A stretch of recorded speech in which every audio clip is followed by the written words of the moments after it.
Welcome to Sweet Life Beat Life. We hope this video helps.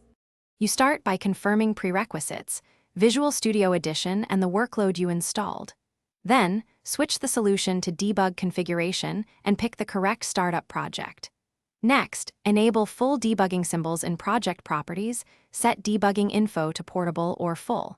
Once done, clean and rebuild the solution so new symbols match binaries.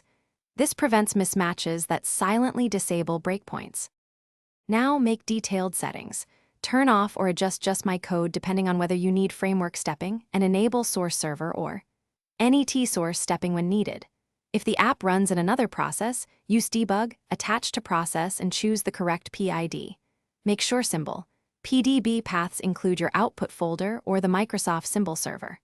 Once attached, confirm modules window shows loaded symbols and matching timestamps.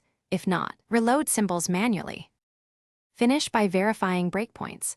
A hollow circle means no symbols loaded, so address that first.